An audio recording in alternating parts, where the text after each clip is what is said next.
Hey, shh. Calm down. The show is about to start.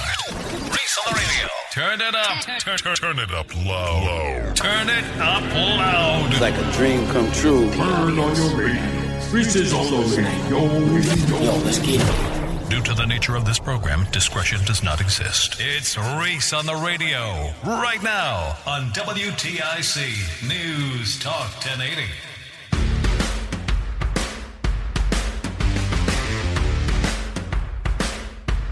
All right, what's going on, all you scallywags and nutmeggers out there? It's Reese on the radio on NewsTalk 1080 WTIC. As you may have all heard by now, you had to have heard by now, Reese on the radio airs 2 to 6 p.m. starting on Monday. That's tomorrow.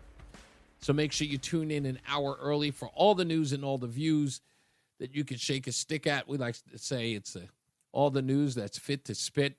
I give you my analysis, talk about it, break news as it happens, and sort of fill you in on your day. When you were at work and you couldn't find out what was going on in the news, come to Reese on the radio. We break it down for you and analyze it and give you all that stuff and entertain and enlighten, and we have some fun. We have a good laugh, too, that I assure you. So we got plenty of stuff to get into today. This is the last, as it were, freshly taped show of the Reese on the Radio Rundown. So what the rundown was always supposed to be was a recap of the news that happened throughout the week, to sort of fill you in on what happened if you missed the show, grabbing some of the best moments of the show. We're still going to do that. And that is so, like, if you missed something or is it something you might have, you wanted to hear again, that's what the Sunday show is going to be like. It's an opportunity to promote the show on the weekend, so that's what we'll do, and we'll put that all together for you. We'll keep it fresh. We'll keep it cool. Who knows? I might come in and just change it up a little bit. Something could happen. Who knows? I'll figure it out as we go along. So we got plenty of stuff to get into. So let's do that now. Chuck Schumer, Hakeem Jeffries, so far the leaders of the Democrat Party. I'm not here to do again. If you've noticed lately, I've been sort of waiting around and not jumping on the bandwagon of constantly talking about the Democrats and their troubles with their base and trouble with their popularity. It's been done ad nauseum. I think I've beaten that dead horse. But the thing that I have to focus on is the desperation of the party. And nothing shows desperation from these folks better than what I'm about to give you examples of right now. And when you know you've got no credibility, when you know you have no sway with the American people, you say things that they're outlandish, ridiculous, sometimes dumb, if not stupid. And what's being said now, maybe I'm too much of a cynic I may be too harsh on them. But if you are a Democrat and you hate Republicans, I mean, deep in your bones, if you hate Republicans, I understand you. I do, believe me. I understand your hatred of us. I live it every day. I get to understand hatred of me and what I believe all the time. Sometimes, if I may, I embrace your hate. For me, Republicans, whatever it may be, I do. Sometimes I sit at home and I go, yeah, they've got a lot of reasons to hate us. They do. But with that being said, I want to share with you something I also know. I know how embarrassing it is when you have to watch Hakeem Jeffries and Chuck Schumer. I know that there are times when you're watching MSNBC, remote in your hand, or maybe not because you probably never changed the channel, but sometimes in your hand or nearby, and these guys get on camera and say some stuff that makes you want to throw the remote at your TV screen. But you can't because you don't want to have to spend another $400, $500, $600 on a flat screen. It's a cost you don't want to bear. But you probably throw the mute on. You probably get up and grab another glass of wine, beer, sangria. Okay, maybe something harder like a whiskey. And you gulp it down and you just say to yourself, no wonder we suck. But you'll never tell a soul. You'll never tell a soul. You'll get out in public and pretend that everything's okay. You're winning. But I know when you hear this stuff, you're angry. Listen to Hakeem Jeffries. I listen to this and I go, gosh.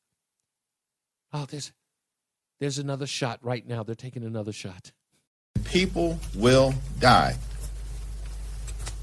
if the GOP tax scam ever becomes law. Oh, yeah, I know. You're probably, don't worry, put the bottle down. There's more. Let me give you something to drink about. If you thought Hakeem Jeffries was bad there, check out your buddy Chuck Schumer. Oh, embarrassing grandpa. Listen to him. And my favorite part of this is he's calling it the people are going to die bill? Is that what he's calling it? We are ready to fight. We are doubling down.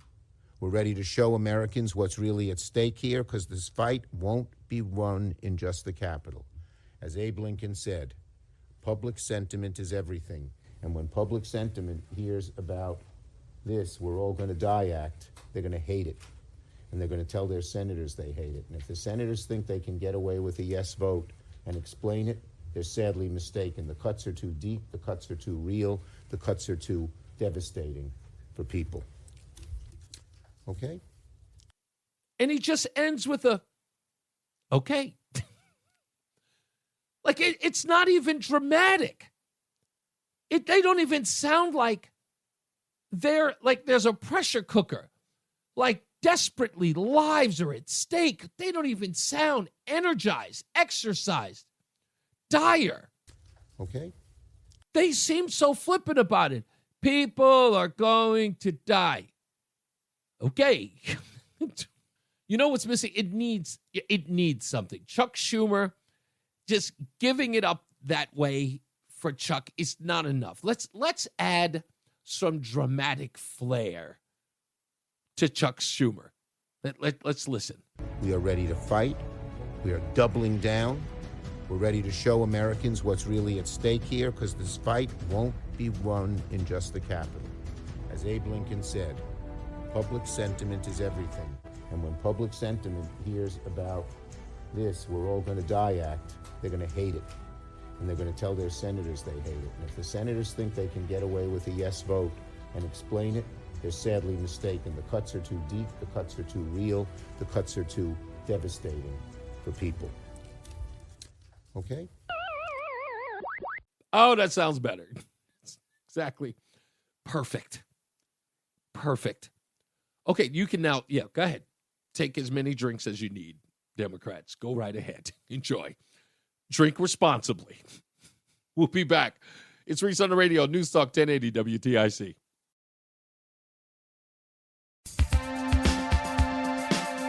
It's Reese on the radio. And don't say we didn't warn you on NewsTalk 1080 WTIC. You know, when the former press secretary announced that she was writing a book called Independent, I talked about it in the beginning of the week. And I got some criticism, of course, from African-American, Black listeners who have a problem with me as a Black man critiquing a Black woman. And I was a little outraged. If you missed it, that's fine. I know the Red Sox were playing on the regular radio, so we were on the Odyssey app and WTIC.com. So many people may have missed it, but I was a little ticked off because this idea that Karine Jean-Pierre was beyond reproach and, because she's black, she can't be or shouldn't be criticized, to which I say, get out of here. Shut up. An incompetent person is an incompetent person. And can you imagine if any other facet of your life you had to be treated like that? If you had a criticism about something, she's a press secretary, but she got paid to go up to a podium and answer questions about the president of the United States and the state of our union every day. Imagine that because of a person's skin color, that if they did their job poorly, you weren't allowed to critique them. Imagine if you said anything about the service you were provided at a job, or something critical you needed done by said individual who was of a particular group, that you couldn't make it known to others not to see that individual about those things. Like if you couldn't say, I went to so-and-so dentist or so-and-so pharmacist or so-and-so barber, whatever it may have been. And the moment you went to criticize them about the poor service that you received, you were met with, you're not allowed to talk about them because the person in question is black, brown, other. Can you imagine a life like that? That's why I say, shut up. So I get these criticisms about criticizing Karine Jean-Pierre, years of which she was a failure, and everyone saw it, and it happened in real time. It wasn't after the fact we realized that she was a denunt. We watched it live every day. And you know it. She made news all the time about not being able to answer critical questions, being caught in lies or untruths, or being disingenuous, however you idiots want to slice it. After all of that, the guff that I got, to then notice, after she writes this book, people who worked with her, who pretended she was the best thing since, black lesbian sliced bread, are now pulling out the knives and confirming what we were all saying. I was watching Jesse Waters. Here's Jesse Waters' show, giving a litany of people who've come out and crapped on her. She's writing a tell-all, and now everyone's whipping out the knives. Even the reporters who defended her every day in the briefing room. Quote, did she find the manuscript somewhere in that fat binder she toted around?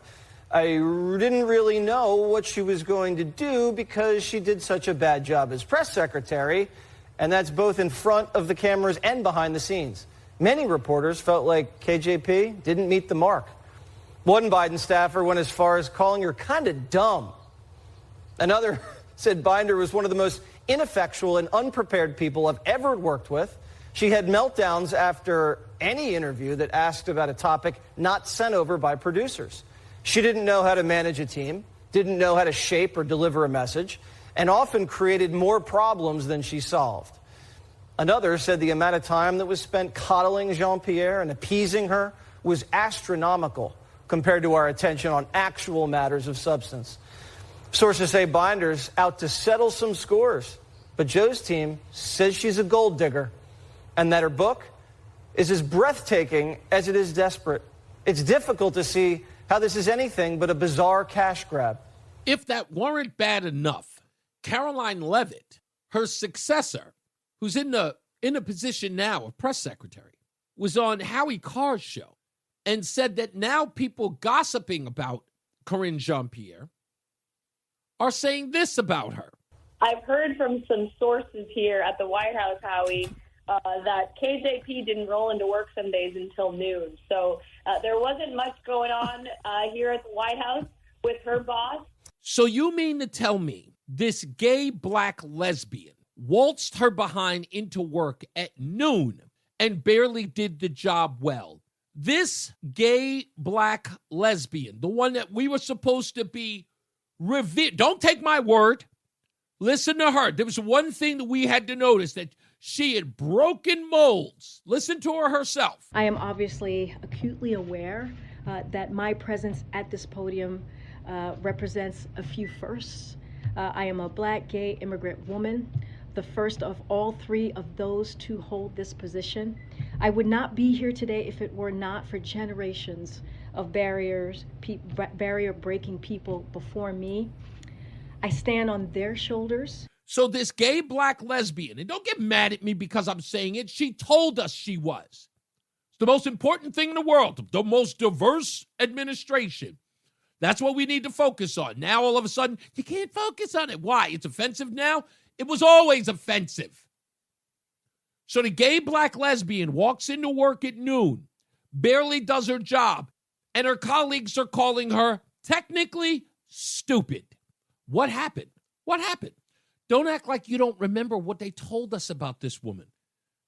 Don't forget how important it was for this woman to be in the job, and we had to respect it. Listen. History was made at the White House this week as President Biden named Karine Jean-Pierre as his new White House press secretary. She will be the first Black woman, the first out LGBTQ plus person to serve in this role, which is amazing because representation matters. So representation matters, but you and I both know it's not everything. The right is calling you a DEI hire. Oh, I can't think of anybody more qualified, but also more deserving of the opportunity.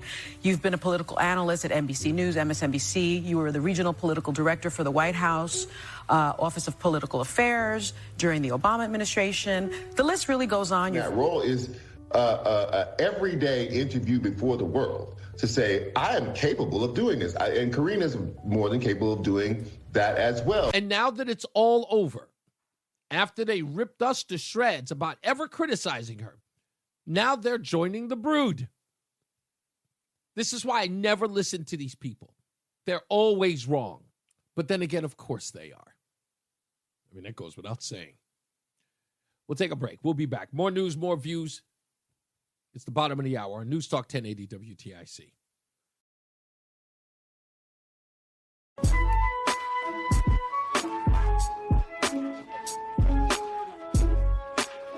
Reese on the radio, making sense of the news. Yeah, even when it makes no sense at all. Now on WTIC, News Talk 1080. When are these people going to get it? I really don't think that they ever can. It couldn't be more embarrassing. I said this months ago, that it's always a trap. It's a trap. It always turns out to be a trap. It's like this administration spent 4 years retooling itself to lure in the media and Democrats because they were so predictable and lured them into these conversations and into these ideological disagreements and always, they let it drag on forever, made sure they got anyone that they could get on the record and condemn the administration in a half-ass, ridiculous way, just start getting ahead of their skis, over them, completely turned upside down. Can you believe, what about all of those bozos who flew to El Salvador for Abrego Garcia? In piecemeal, the administration is releasing more info about him.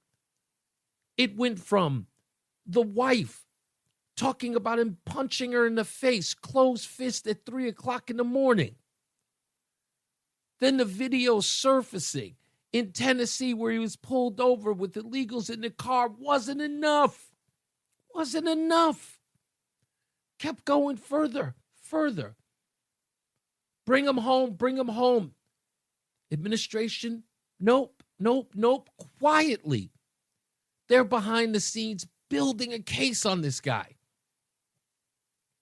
The entire time they're planning on bringing him home. Sure, they're going to bring him home.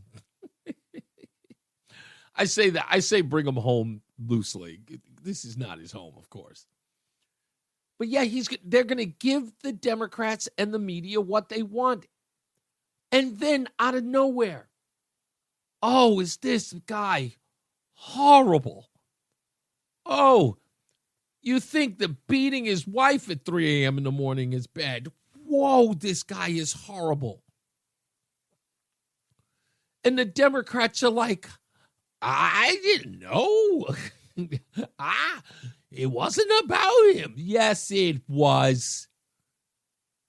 His name was at the tip of your lips every day. Maryland man, Maryland man. Oh, goodness. And don't think, look, folks, mark my words. I'm going to come into the office on Monday with a montage. Someone right now is putting together, myself, is going to put together a montage of weeks and months of news media and Democrats on the record clamoring for cameras, holding press conferences for the Maryland man. And they're all going to look stupid. In the midterms, God forbid the midterms. What's it going to be? You better not be running.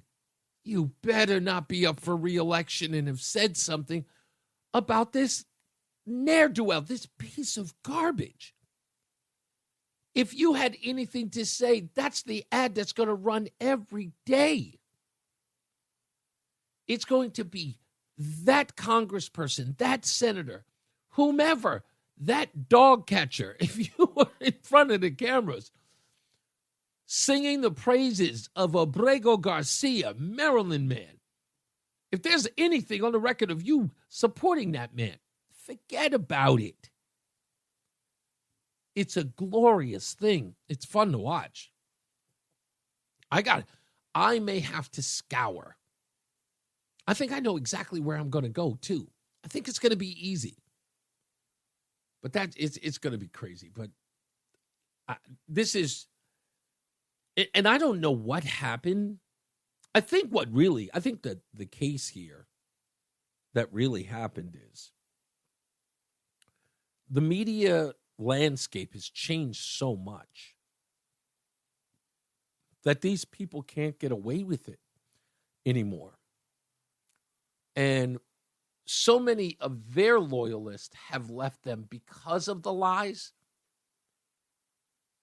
that now, even though they hate the alternative media, that's the thing that's in their face every day. I think that's kind of part of why people don't like the Elon Musk, Donald Trump rift, is because they feel like Elon Musk gave license to critical thinkers again, saving Twitter from itself, and getting rid of that censorship. I just actually saw a post that says that Twitter is now the number one social media outlet or media outlet there is. It may be due in part to the rift between Donald Trump and Elon, but it is. This is the place where people go for their news. And now that you can find out essentially the truth, it's difficult for Democrats, liars even.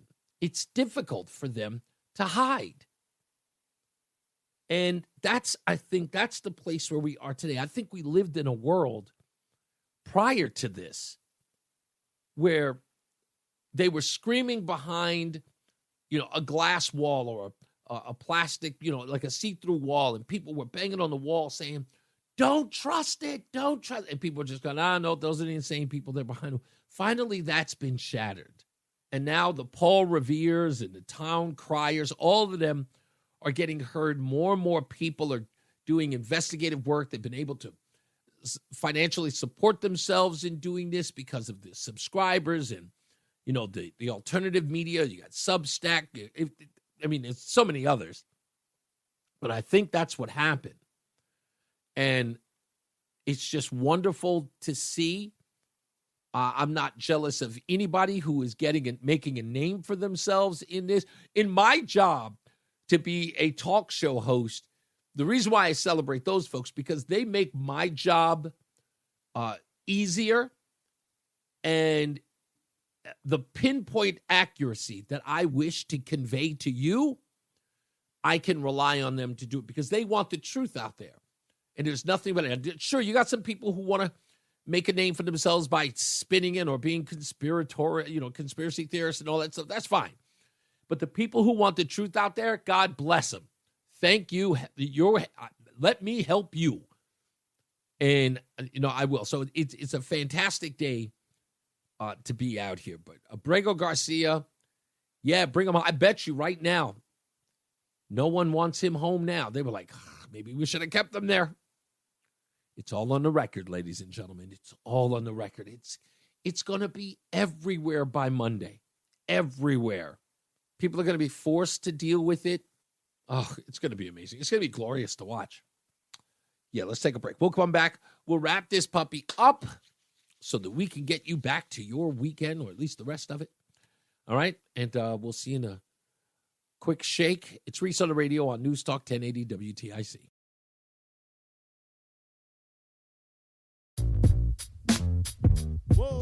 The hour that packs a punch. It's Reese on the radio on WTIC News Talk 1080. All right, folks, that's it. We have got to wrap this puppy up. Call it a day. Got the Red Sox coming on later on this evening. If you want to listen to them, they'll be on the program. So, of course, you can watch or listen, I should say, to the Red Sox as well.